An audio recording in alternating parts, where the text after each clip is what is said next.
Hola a todos, hoy vamos a hablar de una temática que probablemente casi todos nosotros tenemos algo olvidada o por lo menos algo infravalorada, como es el tema de la movilidad articular. Y es que muchos de nosotros confundimos flexibilidad, elasticidad o rango de movimiento o la diferencia de cómo aplicarlo antes de entrenar, como sesión específica o al acabar el entrenamiento. Para ello os traigo a Ana Galeote. Ella es fisioterapeuta y la creadora de PhysioWatch, un lugar donde podrás ganar movilidad y entrenar sin dolor. Muy bienvenida, Ana. Muchísimas gracias por estar aquí en mi podcast. Muchas gracias a ti, Claudio, por invitarme. Es un placer estar aquí, de verdad. Pues vamos a ver si nos ayudas porque hay un poquito de duda en este ámbito. No sé si tú, como especialista en el movimiento y en fisioterapia, a lo mejor no lo concibes igual que yo, pero yo desde fuera de ese mundo veo que hay gente que aunque está muy metida en el entrenamiento de CrossFit o de resistencia o de fuerza o de un deporte colectivo o un deporte adversario, todavía no diferenciamos bien los conceptos de movilidad, flexibilidad y elasticidad. ¿Piensas que es así y nos podrías hacer un pequeño resumen de cuál sería la diferencia y la importancia de ellos? Sí, coincido contigo. Creo que no le damos importancia hasta que ya no nos queda otra. O bien nos estancamos en el entrenamiento, o bien empezamos a tener dolor en el hombro, en la espalda, en la rodilla, y ahí es cuando uno empieza a preguntarse, qué más puedo hacer? ¿Qué no estoy haciendo, no? O vas al fisio, vas al osteópata y de repente te sueltan algo así como movilidad. Y ya dices, me lo había dicho ya el entrenador, esto me lo están diciendo demasiado, ¿no? Y ahí es cuando empiezas de repente a ponerte a investigar. Y sí, creo que hay como, pues hay muchos males entendidos, ¿no? Porque creo que a todos nos han hablado de flexibilidad, o al menos desde que yo era pequeña la palabra flexibilidad ha estado muy presente. Y la verdad es que el concepto de movilidad yo no lo escuché hasta que no llegué a la carrera. Y en concreto, pues todo empieza como por rango de movimiento. Te hablan mucho del rango de movimiento porque estamos al final con fisios con el goniómetro, midiendo una articulación y otra articulación. Entonces ahí es donde empieza un poco, donde yo empecé a meterme más en, o a escuchar más este concepto de movilidad, de rango de movimiento. Pero hasta que no tuve que aplicarlo a mí misma, hasta que no me vi incapaz de hacer un snatch y hacer una sentadilla haciendo un snatch, de hacer un overhead squat en condiciones, no me empecé a plantear, vale, pero esto cómo lo puedo ganar, qué tengo que hacer para mejorarlo.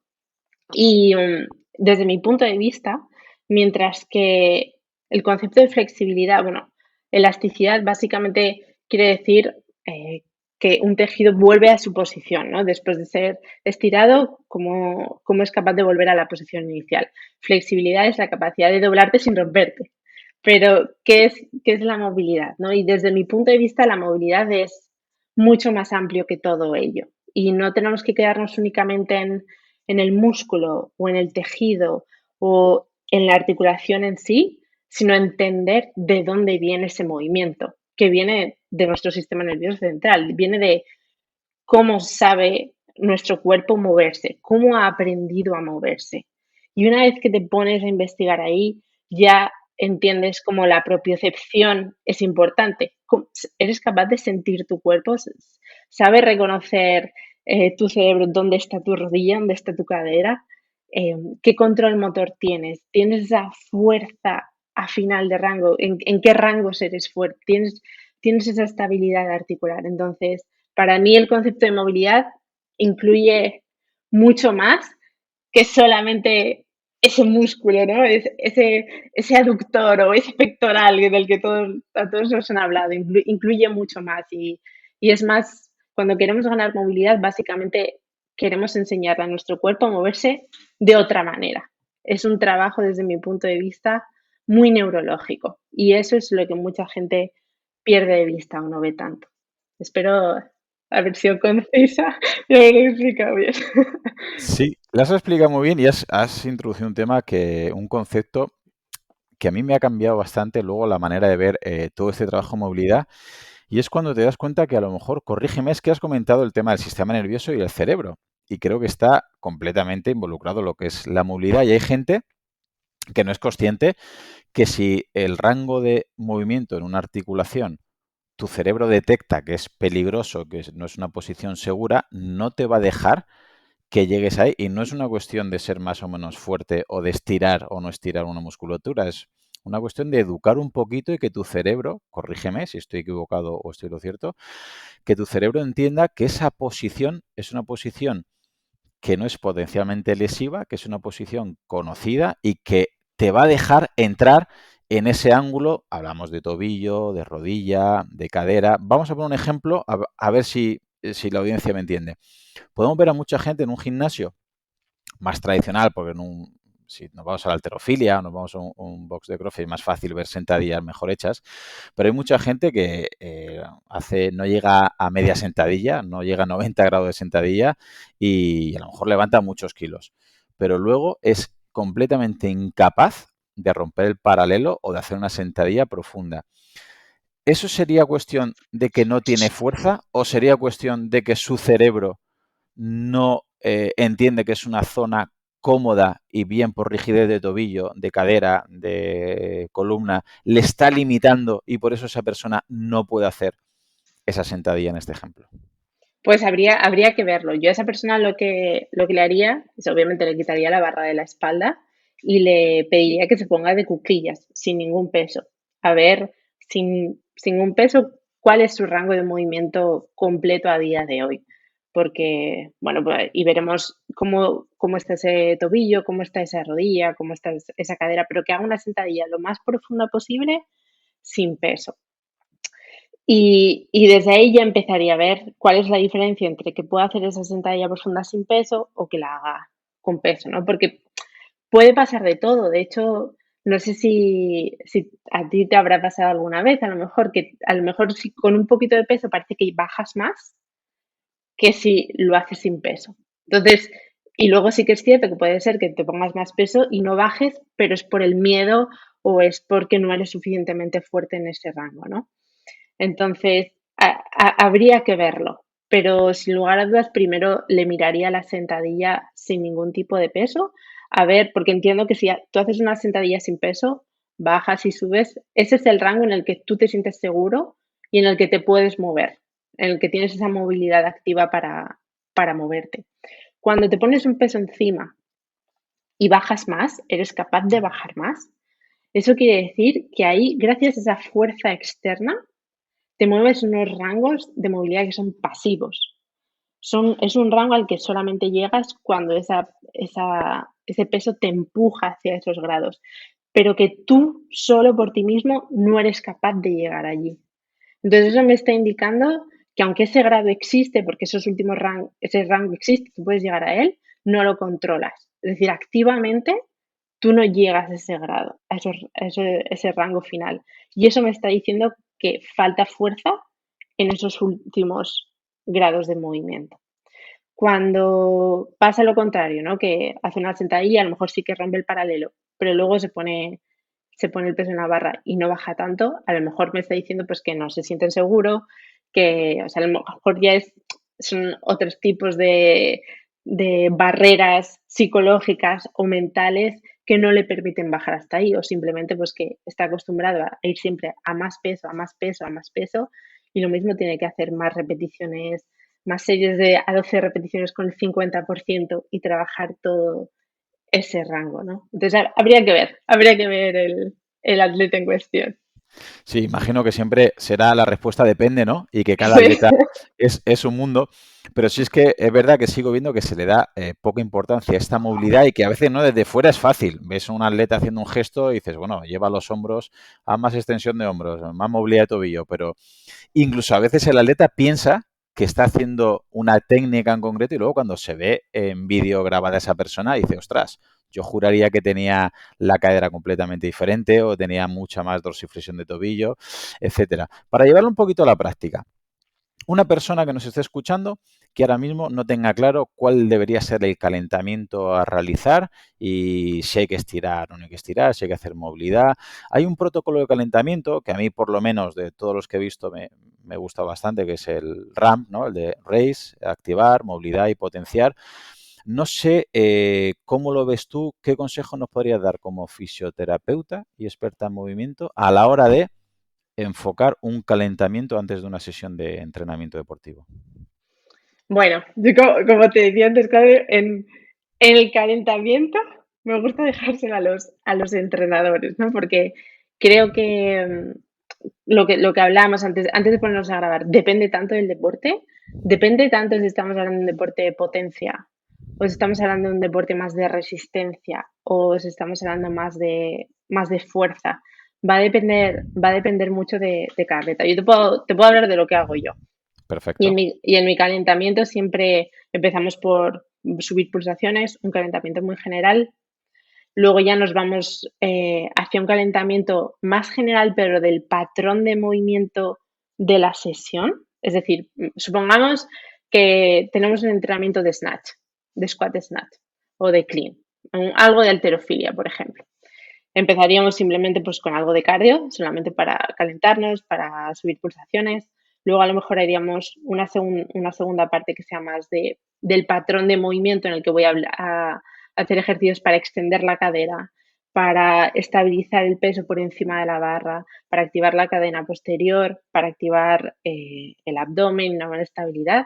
Y luego, antes de ponerme a entrenar, hay un calentamiento específico del movimiento, del snatch, con un calentamiento pues para una buena posición de partida, de inicio, de cómo tengo que saltar, de cómo tengo que distribuir el peso.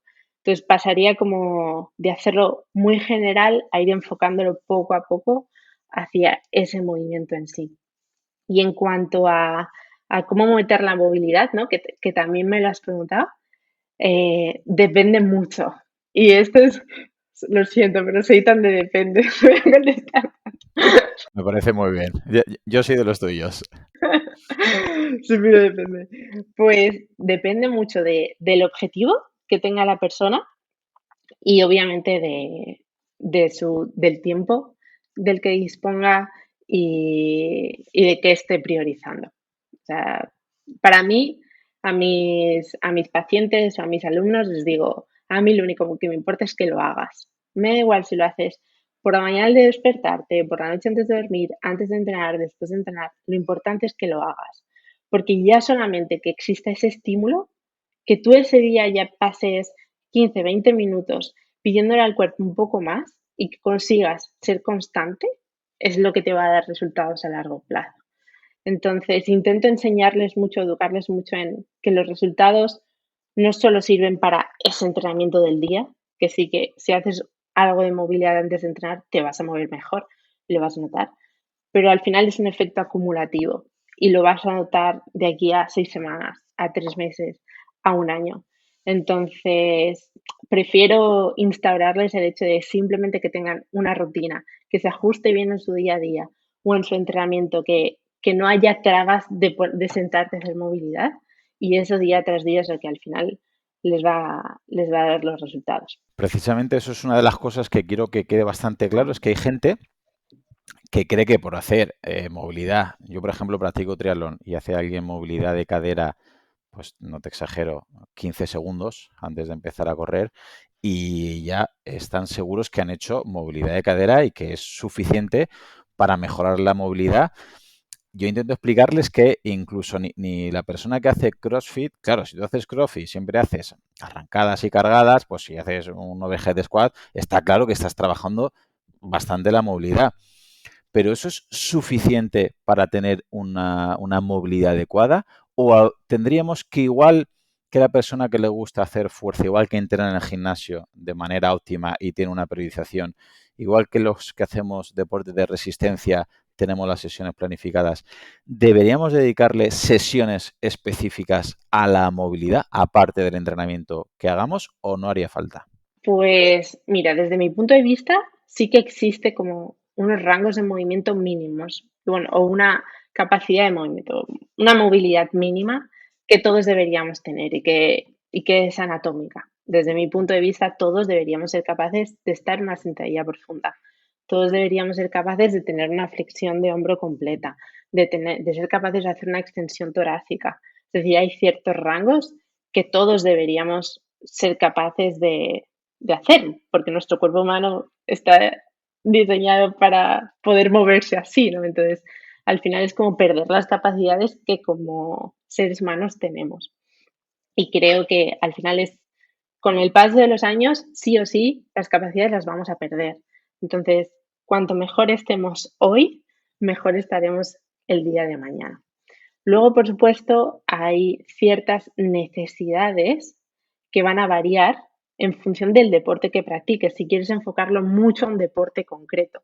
Un halterófilo no tiene las mismas necesidades que a lo mejor una persona normal de movilidad, ni igual que un gimnasta o a lo mejor un nadador que necesita una flexión plantar del pie mucho superior a la que necesita cualquier persona normal. Entonces, si tú te dedicas a un deporte y quieres rendir al máximo y quieres optimizar tu entrenamiento, recuperar mejor, asegúrate de que estás optimizando toda tu movilidad para desarrollar una buena técnica. ¿Y cómo se puede hacer esto? Pues o bien haces lo que tú dices, incorporas a tu rutina de entrenamiento sesiones específicas de movilidad. Esto va a depender un poco de los objetivos de cada persona. Puedes hacer a lo mejor tres sesiones de movilidad a la semana que sean enfocadas o bien a aquello que te falta o bien a aquellos rangos que más vas a trabajar en tu deporte. O bien puedes hacer, que es lo que más me gusta a mí, hacer todos los días un poquito, todos los días, 5 días a la semana, hacer todos los días un poquito y que eso al final vaya sumando. Porque de momento estamos hablando todo de movilidad. Vamos a pararnos un poquito en los estiramientos y vamos a volver a ese Vale. calentamiento. ¿Tiene sentido estirar antes de hacer una actividad? ¿Tiene sentido estirar después? Digo, hablo de estiramientos pasivos, que hace poquito ha habido un poquito de controversia respecto a esto. ¿Cuál es tu opinión, Ana? Pues yo creo que habría que plantearse para qué los estás haciendo, ¿no? ¿Por qué estás haciendo esos estiramientos? ¿O qué es lo que está pensando la persona que está consiguiendo cuando hace esos estiramientos? Yo creo que no hace falta hacer estiramientos antes de entrenar, no creo que haga falta. Y de hecho, pues como tú dices, se ha visto que puede ser contraproducente cuando vas a hacer luego un entrenamiento de fuerza o incluso de potencia. También creo que tenemos que diferenciar entre hacer un estiramiento de 20 o 30 segundos a hacer un estiramiento de 3 minutos y ver la persona, porque conozco personas que son tan tiesas que es posible que si no están un minuto en sentadillo, en sentadilla profunda antes de entrenar, o sea, es que no pueden ni movilizar la cadera. Pero como norma general, no se lo recomendaría a todo el mundo. De ponerse a hacer estiramientos de 2 minutos, 3 minutos y luego de seguido ponerte a entrenar. No lo veo, no es lo que recomendaría. Eh, y de hacerlo después de entrenar, creo que tiene efectos beneficiosos, sobre todo a nivel subjetivo. Lo mismo, habría que ver a quién se lo recomiendo, ¿no? Pero sin duda, si sales de un entrenamiento y te notas súper, súper duro, súper rígido, notas mucha congestión a nivel del cuádriceps, de los isquios, no creo que haya nada malo en que te tumbes, te pases el foam roller y hagas unos estiramientos con el objetivo de hacer un cool down, ¿no? De volver a la carga, de mejorar tus sensaciones. Entonces, habría que ver cuál es el objetivo de esa persona. Luego, por supuesto, si alguien quiere, su objetivo es ganar flexibilidad, que por qué no, habrá mucha gente que quiera ganar flexibilidad porque sí, pues puede hacer esos y solo puede hacerlo antes de entrenar, pues yo le diría, bueno, vale, haz tus estiramientos, pero asegúrate de calentar muy bien, de hacer mucha activación y de prepararte muy mucho para la sesión que te toca después. También puede ser que que le dé igual no rendir tanto en ese entrenamiento, porque su objetivo sea, no es que yo me quiero centrar en, no lo sé, o sea, habría que ver, pero como norma general nunca le diría a alguien, ponte a estirar antes de entrenar. Si quieres hacer movilidad, asegúrate de que estés haciendo un trabajo de movilidad activo y que reduzcas ese tiempo de estiramiento o de movilidad pasiva a rangos a 30 segundos, como mucho un minuto, y que lo acompañes siempre de un trabajo de fuerza y de activación. Precisamente comentando esto que acabas de decir sobre fuerza, si tuvieras que elegir una de las dos opciones, que imagino que es imposible que me respondas, ¿tú ves normalmente que los problemas de movilidad son más bien por falta de fuerza o por falta de elasticidad muscular? Si tuvieras que elegir una solamente, ¿cuál indicarías? No lo sé. Creo que te voy a dar la tercera opción. Creo que normalmente los problemas vienen de una falta de control motor. O sea, no es que falte rango o que no sean fuertes, sino que no han aprendido a moverse conscientemente en ese rango. O sea, hay atletas, y seguro que tú lo has visto, que les haces hacer una sentadilla, no rompen el paralelo, se les inclina el pecho hacia adelante, se les redondea la lumbar, te pones al lado, le dices, baja despacio, empuja las rodillas afuera, saca el pecho, les das unas breves indicaciones y la sentadilla en 10 repeticiones ha cambiado. Y en 10 repeticiones no ha ganado fuerza ni ha ganado flexibilidad, sino que ha entendido mejor el movimiento. Y eso es como el principio de entender cómo se gana movilidad, que no es más que entender mejor tu cuerpo y aprender a moverlo de otra manera. Vamos a complicarlo un poco más. También Vale. puede influir el estado de ánimo o la concentración o digamos la psicología o la confianza con esta movilidad. Por ejemplo, cuando ya encima estamos manejando unos kilos más elevados, como le puede pasar a un halterófilo o a una persona de CrossFit, que no sea capaz de hacer un gesto en concreto, aunque levante la barra de manera correcta, sino que no es capaz de meterse debajo de la barra en una arrancada o no es capaz de hacer un movimiento de hombro en concreto y la fuerza la tiene y la movilidad la tiene a priori, pero la cabeza, el cerebro, lo que hemos dicho antes, ese sistema nervioso central falla, es decir, la psicología o la confianza puede ayudar a llegar a más o menos movilidad en un gesto concreto. Tal como lo has descrito en tipo un RM, un halterófilo, un peso máximo, sin lugar a dudas, sin lugar a dudas. O sea, la mayor parte del movimiento está aquí. Y hace mucho tiempo estuve hablando, hace mucho tiempo, estuve hablando con Guillermo Higuero, un colega psicólogo, y me decía, cuando un atleta ¿qué necesita para saber que puede meter esos 100 kilos de snatch? Pues necesita a lo mejor haber hecho un snatch con 95 o haber hecho un overhead squat con 95. Igual no necesita haber hecho esos 100, pero el tener esa experiencia de movimiento con un poco menos le va a dar la confianza para levantar un poco más. Entonces, sin duda, esa confianza, esa presencia y esa conciencia te ayuda a arriesgarte, por así decirlo, a tener la seguridad de que te puedes arriesgar. Porque además lo has descrito muy bien antes. Cuando algo te duele, cuando te has lesionado, tu cerebro no te deja ir a ese rango de movimiento. Necesitas estar tranquilo. Y eso es algo muy importante cuando se trabaja la movilidad, ¿no? Yo, por ejemplo, siempre intento avisar a mis alumnos de intenta empezar en una posición en la que estás incómodo, pero nunca estás forzando, nunca tiene que doler. Por el momento en el que tu cuerpo siente esa sensación de riesgo, no te va a dejar ir. Y cuando tienes dolor, es muy difícil ganar movilidad, porque precisamente el dolor lo que es como esa alarma que te dice, tenemos que tener cuidado con ese hombro, no muevas ese hombro, no muevas ese hombro, cuidado. Entonces, si estamos en esa alarma, no te va a dejar tu cerebro ir a un rango nuevo, a un rango desconocido, en el que no sabes muy bien qué es lo que puede pasar. Entonces, cómo tú te sientes es importantísimo, influye muchísimo. Sí, hace poco leí un estudio, no me acuerdo exactamente con cuántos kilos lo mostraba, pero digamos a un grupo le ponía una barra con kilos y le decía que había menos kilos de los que realmente había. Y otro le hicieron lo contrario. Y sucedió tal cual el efecto placebo y nocebo.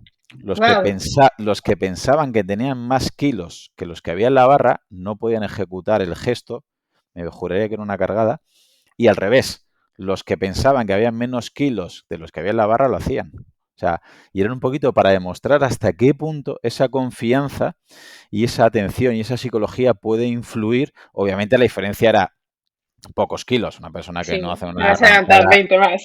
Claro, correcto, que nadie aquí se venga arriba y se autoengaño, le engaña al compañero y le haga una lesión.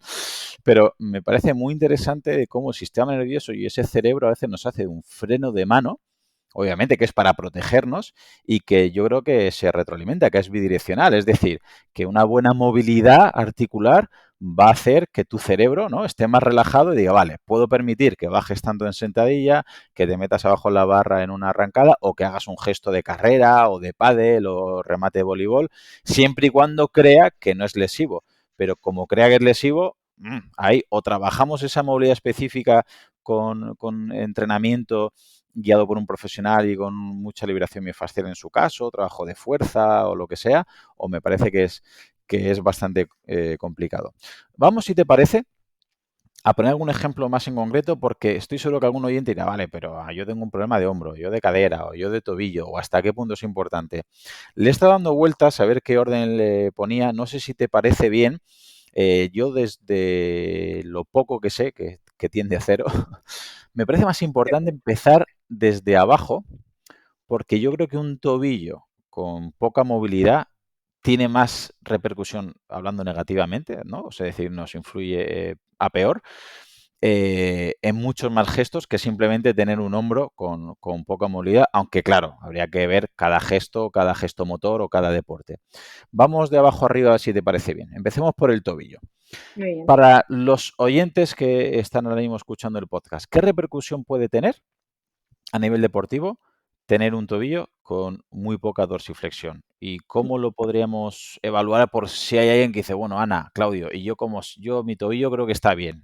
¿Cómo podemos Vale, saber y qué repercusión tiene? ok. Mira, una cosa muy importante bueno, en el tobillo como en todo, pero en el tobillo es muy evidente. Aparte de que pueda existir una limitación de movilidad en ambos, cuando hay una diferencia entre un tobillo y un otro, eso va a repercutir mucho vamos, en todo el cuerpo hasta arriba. Te puedo decir, por ejemplo, un overhead squat en el que a la persona se le va la barra totalmente hacia un lado y mucha gente lo primero que va a pensar es ¿qué me pasa en el hombro? Muchísimas ocasiones viene el tobillo, porque vas a ver cómo hay una rodilla que avanza, otra rodilla que no avanza, la pelvis que se rota al hacer la sentadilla, el tronco se rota y la barra se rota. Entonces, partamos del tobillo, pero también considerar como esas diferencias, ¿no? Sin duda es lo que has dicho, el movimiento se construye de abajo a arriba y todo lo que va a pasar abajo influye muchísimo en lo que sucede arriba. Pues cosas que pueden suceder como que mismamente las rodillas no sean capaces de avanzar en la sentadilla. El típico mito de que las rodillas no tienen que sobrepasar los dedos de los pies, por favor, olvidémoslo ya, porque la gente se está haciendo más daño en las rodillas de lo que se pueden hacer. Entonces, las rodillas bueno, en todo aquel que pueda, las rodillas van a sobrepasar los dedos de los pies cuando haces una sentadilla y tienen que sobrepasar si quieres hacer una sentadilla profunda. Eh, ¿Qué pasa cuando no tenemos esa flexión dorsal? Al final el tronco en la sentadilla se va a inclinar muchísimo, porque si la rodilla no es capaz de avanzar por encima del tobillo, la cadera va a quedar muy atrás y a no ser que nos queramos caer para atrás, tenemos que inclinar mucho el tronco hacia adelante. Entonces, aunque por ejemplo en powerlifting eso no pasa nada, porque de hecho la posición de la barra, que es una barra que se coloca más abajo, pues tampoco influye mucho en esa biomecánica. Pero si lo quieres aplicar al CrossFit o a la sentadilla delantera o al overhead squat o movimientos de halterofilia, eso te va a afectar muy, muy mucho y va a ser prácticamente imposible que estabilices correctamente un peso por encima de la cabeza en el caso de hacer un overhead squat, por ejemplo. Entonces, a nivel del tobillo, pues mismamente podemos ver eso. Luego en la carrera, cuando no tenemos esa buena flexión dorsal a nivel del tobillo, vamos a estar cargando mucho, sobre todo la zona del tibial, se va a resentir mucho. Eh, vamos a encontrar una zancada que no es tan eficiente, que no es tan forzada incluso, y luego ya en el salto solemos encontrar como personas que no son tan reactivas a nivel del salto. No, de hecho, yo no tengo muy buena movilidad de tobillos. Ese es mi gran déficit. De pequeña hice mucha gimnasia rítmica y mientras que tengo muchísima flexión dorsal, flexión plantar de estar en puntas, no tengo como me costó cuando empecé a hacer CrossFit, mi flexión dorsal de tobillo estaba fatal y tuve que trabajarla un montón. Y en el salto eso también nos puede repercutir a la hora de tener más potencia. Ahí sería importante lo que estás comentando, que cada uno debería individualizar en su caso, porque claro, por ejemplo, un nadador le interesa extender un poquito más el tobillo, ¿no? Es decir, esa flexión plantar, y a lo mejor un corredor no le interesa tener tanto rango de movimiento en extensión de tobillo, ¿verdad? Y a lo mejor le hace falta. Por eso es muy importante quizás individualizar en cada deporte y cada uno de ellos para saber cuál es su rango óptimo. ¿Y habría alguna manera de evaluar, hay algún test que podamos hacer de manera casera para saber más o menos cuál es una movilidad de tobillo? El de flexión dorsal es muy sencillo. De hecho, este se lo vi al doctor Aaron Horschig de Squad University. Se lo vi en un vídeo y me parece, a mí me encantan los test que son fáciles de aplicar y que dan mucha información. Y este test te colocas delante de una pared a una distancia de un puño, colocas aquí los dedos de tus pies y aquí la pared. Y te colocas, a mí me gusta colocarme una flexión de cadera y flexión de rodilla, no solamente hacerlo desde pie, sino agacharme, porque así imita un poco mejor al patrón que voy a tener en la sentadilla, puesto que en la sentadilla voy a estar con flexión de cadera y flexión de rodilla. Ese vídeo lo tienes en tu canal, ¿verdad? Sí, Te ese lo digo vídeo está muy bien. porque los que están en YouTube lo más o menos se pueden hacer una idea, pero los que estén en podcast escuchando, dejo el enlace de los comentarios, dejo el enlace de tus vídeos, que son los que utilizo yo en mis clases para mis alumnos. Súper. Algunos te odian porque tienen que hacer tus test y se dan cuenta cómo están, pero lo digo porque a lo mejor si alguno se pierde, luego pongo el enlace de tus vídeos y que vayan a ellos, ¿vale? Perfecto, perfecto. Sí, y una vez se ponen con una distancia a un puño de la pared y ya tienen que hacer, ¿no? Entiendo que con el pie apoyado en el suelo, a ver con las rodillas si son capaces de Tocar tocar la la pared. pared. Exactamente, que se fijen en que realmente la planta no se separa, realmente no se separa, porque muchos de mis alumnos me lo mandan y sí, no se ha separado, pero noto que el talón se está separando un poquito, no, que no separe nada y que la rodilla avance en línea con la mitad del pie, que no avance hacia adentro para asegurarnos de estar midiéndolo como en la alineación que queremos conseguir cuando hacemos esa sentadilla. Vale, y lo ideal es que la rodilla toque la pared. Exacto. Vámonos al siguiente punto, digamos, movilidad o articulación que estaría bien que tuviéramos en cuenta. Que bueno, aunque la rodilla creo también sería importante, pero para ir un poquito más algo más que el común de los mortales también tenemos problemas, es sobre la cadera. ¿Qué repercusión tendría tener una cadera con poca movilidad para en general la calidad de vida o cualquier tipo de deporte y cómo lo podríamos evaluar? Mira, yo creo que si hay una articulación que realmente pueda comprometer tu calidad de vida, la columna es importante, pero no sé si vamos a meternos tanto en la columna, pero la cadera para mí es fundamental. Es fundamental. Te va a afectar a la marcha, te va a afectar a estar sentado, a hacer una sentadilla. Es decir, tu movilidad de cadera te va a afectar a prácticamente todo, todo. Y cuando nos falta, tenemos una limitación en la movilidad de cadera, nos va a repercutir muchísimo a nivel lumbar. Un montón de gente con patología lumbar o disfunción o sobrecarga lumbar que ha perdido la movilidad de la cadera o también nos puede afectar a nivel de la rodilla. Entonces, puesto que al final la rodilla es una articulación que fácilmente puede perder su estabilidad, por así decirlo, no está tan protegida a nivel muscular como puede ser la cadera. Y imagínate, vamos a poner el ejemplo de una sentadilla, ¿no? Una persona que va a bajar a sentadilla y no está cómodo en esa apertura o en esa flexión de cadera. Si tiene que salir el rango de movimiento de algún lado, y la cadera está súper tiesa, es más fácil que salga de la rodilla, porque no está tan protegida.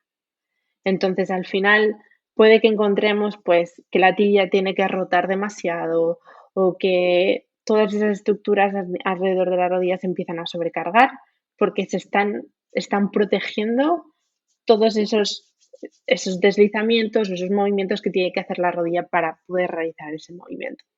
Entonces, sin lugar a dudas, la cadera, aparte de que, como tú decías, igual los hombros, pues si alguien, si tengo que quitarme de algo los últimos rangos de movimiento del hombro, vale, yo creo que eso es lo primero que me quitaría, ¿no? Pero la cadera es que es para todo, la extensión de la cadera también, que es algo que se nos olvida un montón. Pasamos tantas horas sentados que ya no extendemos la cadera, hemos perdido la capacidad de extender la cadera y simplemente vamos de flexión a normal, pero ya no extendemos. Y ahí perdemos, pues, simplemente caminando, corriendo, saltando, o sea, perdemos muchísimas habilidades. ¿Cómo podríamos evaluar si una persona tiene una movilidad de cadera, ya flexión o extensión o abducción? Bueno, ¿cómo podríamos saber cómo está el estado de la cadera? Vale, pues bueno, habría que ver distintos test. A mí me gusta evaluar tanto la flexión como la extensión, como las rotaciones, al menos todo eso, y también ver cómo está la cadena posterior. Pero algo básico que todo el mundo puede hacer ahora mismo en casa para ver cómo está, tiene que ser capaz de ir a cuclillas, de estar en una sentadilla profunda. Debería ser capaz de inclinarse y tocar el suelo con los dedos de las manos, con manteniendo las rodillas extendidas. Y algo que no lo considero un test, pero creo que da mucha información, es que creo que todos deberíamos ser capaces de estar sentados en el suelo, a gusto. Cuando hemos perdido la capacidad de estar sentados en el suelo, ahí claramente nos falta algo. Y tú ves normalmente supongo que verás que la cadera en general, la población, muchos deportistas y la población media no tienen buena movilidad de cadera. ¿Ves más fallos de flexión o de extensión de cadera? Creo que faltan de los dos. Creo que al menos con la gente con la que yo trabajo, ¿no? Prácticamente todos han hecho una sentadilla, entonces hacen sentadillas, están muy concienciados con esa movilidad de flexión, porque te ves cuando tú no bajas, no rompes el paralelo, pero otra persona sí rompe el paralelo, ¿no? Eso parece que se ve y de hecho sí se toma mucha conciencia, pero la extensión de la cadera se olvida completamente y no son muchos grados, es más, básicamente 10 graditos que deberíamos ser capaces de extender la cadera, 10-15 grados, pero que se ha perdido. Y eso se ve muy bien cuando al menos en CrossFit, que es lo que yo entreno y donde ha nacido PhysioBots, ¿no? En todos los movimientos donde hay keeping pull-ups, keeping toes to bar, cuando una persona no es capaz de hacer un Superman correctamente, sino que en vez de extender la cadera, ves que la cadera está siempre en flexión, no es capaz de abrir esa cadera, la cadera está siempre en flexión y se realiza mucha extensión a nivel lumbar, pero no hay extensión de cadera, eso se ve muchísimo y se olvida mucho. Y el Superman creo que es un ejercicio accesorio básico como el Hollow que, que todos deberíamos practicar muy a menudo porque, Para bueno, los que no sepan de CrossFit, muchos estarán diciendo, ostras, no me he enterado ni un ejercicio. Estás hablando arquear un poquito, ¿no? Es decir, hacer una exacto, extensión de cadera. Imagina que estamos tumbados en el suelo, subir tobillos, piernas hacia arriba y lumbares y luego subir hacia arriba, ¿no? Escápulas, cabeza y arquearse. Arquearse un exacto, poquito y ser capaz que el glúteo de piernas se active y de lo que decías, ¿no? Que no hay una flexión de cadera y que permite una extensión que no es fácil. Es que hasta hace poco incluso eso estaba en algunos manuales como contraindicado. O sea, yo he llegado a leer en mi carrera en la facultad, yo he estudiado ciencia de la actividad física del deporte, que la extensión era peligroso y te creaba hernias, había protusiones. Y yo creo que por ahí mucha gente eh, ha seguido leyendo, estudiando o digamos, creyéndose ese dogma y mucha gente es incapaz de hacer un Superman, como dices, pero porque piensan que eso para lumbares es malo y de lejos de ser malo, se recomienda, ¿no? Se recomienda hacer esa extensión de las lumbares para poder trabajar y es más saludable, evita hernias, evita protusiones, ¿así es? Al final, todo lo que la extensión no es como un movimiento inventado. O sea, la espalda tiene esa capacidad de extensión y de flexión y de inclinación y de rotación. Entonces, al final lo que queremos es ya no solo tener ese rango de movimiento, sino ser fuertes y resistentes en ese rango de movimiento. Entonces, por ejemplo, la posición, de hecho, muchas de las molestias de espalda vienen ya no solo porque no seamos fuertes, sino porque la musculatura intrínseca que mantiene esa estabilidad de la espalda no tiene resistencia, se fatiga muy rápido. Entonces, imagínate, ¿no? La verdad es que a mí es algo que no voy a decir que sea malo de CrossFit, ¿no? Pero es algo que siempre me da como cosa, ¿no? Se hacen, es lo que tiene la alta intensidad, pero se hacen repeticiones hasta el fallo. Tú vas haciendo que te toca hacer 21, 15, 9 de pull-ups y peso muerto. Pues haces repetición hasta que no puedes más y ya te descuelgas de la barra. O hasta que no puedas más en el peso muerto y la tiras. Con la espalda, con la musculatura intrínseca y postural de la espalda, idealmente no queremos nunca llegar a esa fatiga, porque eso quiere decir que es que ya no estamos manteniendo esa estabilidad.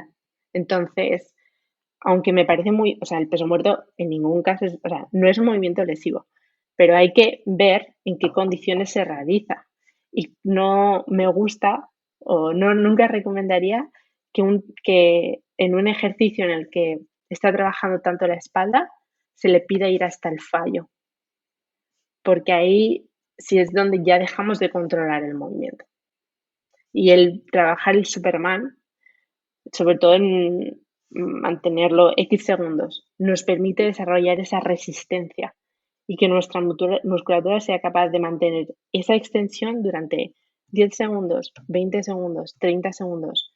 Y así es como se generan esas adaptaciones y se la hace más resistente, ya no solo más fuerte de soportar más peso, sino más resistente en el tiempo. Y aparte, los hábitos que tenemos hoy en día, que estamos sentados conduciendo, comiendo, trabajando, viendo la tele, Grande podcast. es, eso ayuda a estar flexionando la cadera no extiende, el glúteo no se activa y eso al final, claro, es otra de las cosas que nos ayuda, ¿no? A que tengamos una mala extensión de cadera y que si estás todo el día sentado, tu cerebro dice, ¿para qué quiero un glúteo activado? ¿Para qué quiero extender cadera si siempre estoy sentado? Y yo creo que es el caso que es gente que luego se pone a entrenar metiendo una carga excesiva, ya sea corriendo, ya sea haciendo pesas, ya haciendo CrossFit, y claro, viene una lesión y luego, no es que el CrossFit es lesivo, es que correr es lesivo, es que entrenar es lesivo. Y bien es que no se ha adaptado la carga a esa persona o bien que esa persona está haciendo las cosas de una manera un poquito excesiva. Pero nadie pone el foco en es que no tienes que estar tanto tiempo sentado, no tienes que ser tan sedentario, porque al final, claro, te quedas sin glúteo, te quedas sin cadera, te quedas sin esa función, ¿no? De movilidad.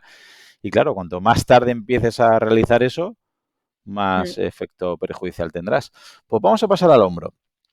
Muy Vamos a bien. ver qué repercusión tendría un hombro con poca movilidad, que hasta donde has estado comentando, vamos, yo estoy 100% de acuerdo contigo, que habría que valorar qué deporte y cuál sería su situación, pero si no tienes un tobillo con un mínimo de estabilidad y movilidad y una cadera, pues el hombro difícilmente, ¿verdad?, vas a tener una movilidad adecuada.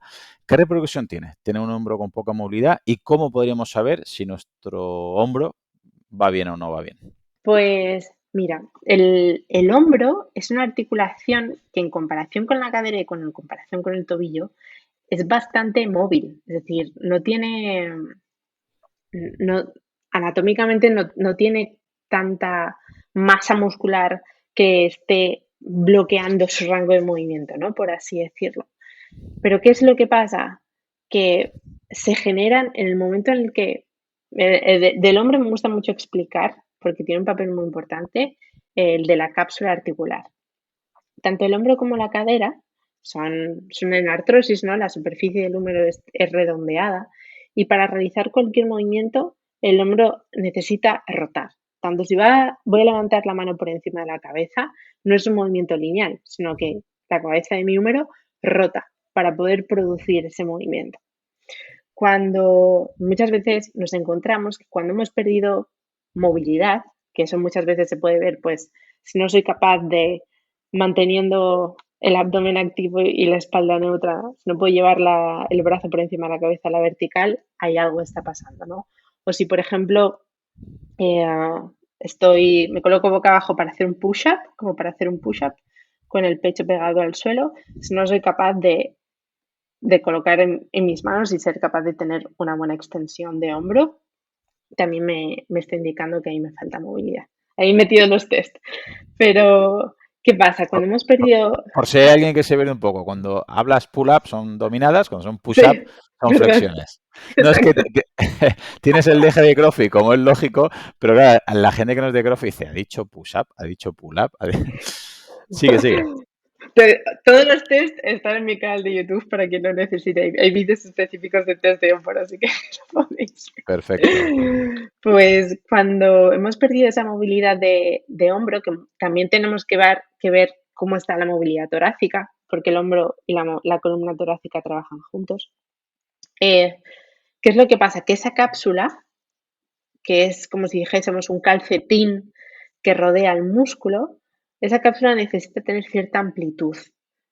Y dentro de esa cápsula el hombro necesita rotar. Es como si dijésemos un calcetín que lo estrujamos, ¿no? Que se estruja para que el hombro pueda rotar. Pues esa cápsula ha perdido amplitud y parece como que se encoge. Entonces el hombro no puede rotar tan bien. Y cuando no es capaz de rotar también el hombro, aparte de que se disminuye el rango de movimiento, no puedo subir tanto el brazo porque no, para yo subir el brazo por encima de la cabeza necesito tener una buena rotación externa. Como mi hombro no es capaz de rotar tanto, no puedo subir tanto el brazo. Pues se empiezan a generar como pequeñas compensaciones en las que perdemos estabilidad del hombro. Y esto tienen que ver el vídeo en YouTube para entenderlo. Pero básicamente, imagínate aquella persona que no es capaz de realizar esta flexión de hombro, entonces lo que hace es esto, para poder llegar a ese rango de movimiento. Entonces al final estamos generando como una decoaptación del hombro, activando más el trapecio, perdiendo la activación de la escápula para intentar llegar a esos rangos de movimiento. Y eso se observa mucho cuando nos colgamos de la barra, ¿no? Y no estabilizamos, no estamos bien cogidos, sino que estamos colgando como chorizos y no mantenemos una buena estabilidad del hombro. Y viene como consecuencia de hemos perdido la movilidad, entonces mi cuerpo se las apaña como puede, o bien perdiendo la estabilidad, o bien arqueando la lumbar para que el peso llegue un poquito más atrás. Pero al final generamos como pequeñas compensaciones alrededor de todo eso con el fin de ir a ese rango. Claro, o sea, al final se dice que el hombro es una articulación muy móvil, pero claro, se tiene que apoyar, ¿no?, en la escápula, tiene que ser estable con esa retracción escapular o como se trabaje, pero si no hay esa estabilidad de la escápula, al final el hombro va a fallar y si empezamos a hacer muchas repeticiones o levantar muchos kilos, es fácil que vengan las lesiones, ¿no? Que de repente no me dolía, me molesta y me he creado una lesión. Con las Así es. lesiones se pueden prevenir. Es- Es que la gente a veces creo que confunde prevenir con evitar. ¿Hasta ya, qué punto podemos prevenir o evitar una lesión si hacemos bien un trabajo de movilidad previamente?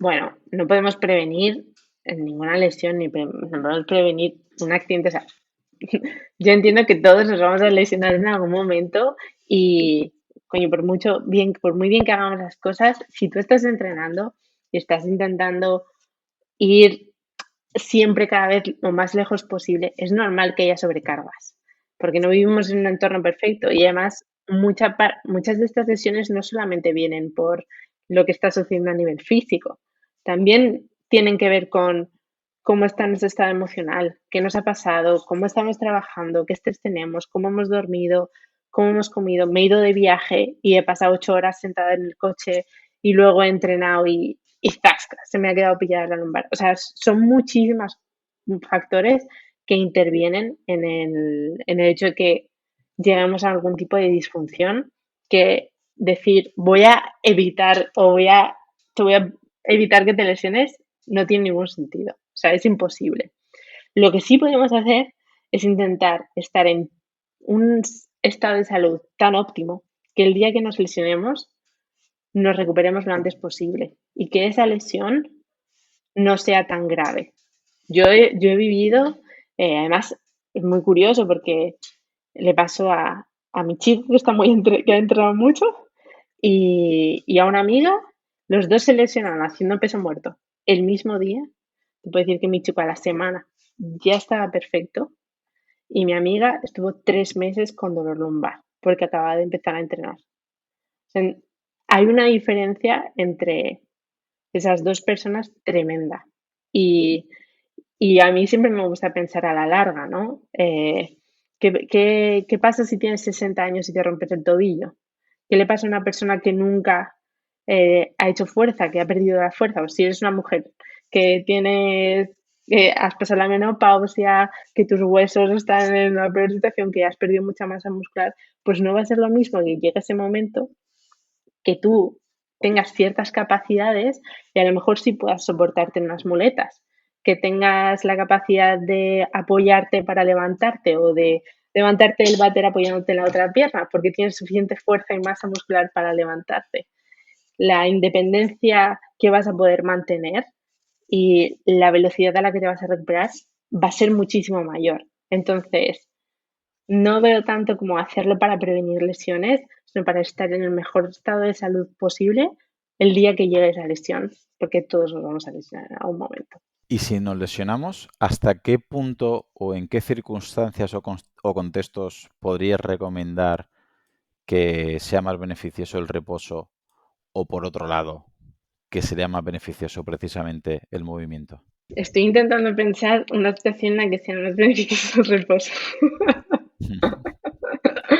porque me cuesta mucho. Es decir, creo que siempre se puede hacer algo. Siempre, o sea, aunque lo hagas con los miembros superiores solamente, aunque solamente lo hagas con los miembros inferiores.